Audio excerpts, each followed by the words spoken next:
সামুদ জাতির নাম শুনেছেন? তাদের কাছে আল্লাহ তাআলা একজন নবী পাঠিয়েছিলেন, নাম হচ্ছে সালেহ আলাইহিস সালাম। আল্লাহর নবী সালেহ আলাইহিস সালাম, তিনি তাদেরকে দাওয়াত দিলেন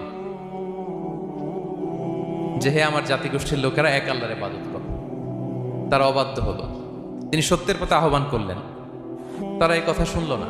একটার পর একটা আল্লাহর পায়গাম আসে, তারা অবাধ্য হয়, তারা অবাধ্য হয়, তারা আল্লাহ তাআলার আদেশকে মানে না। সবশেষে সামুদ গোত্র, তারা আবার খুব শক্তিশালী ছিল।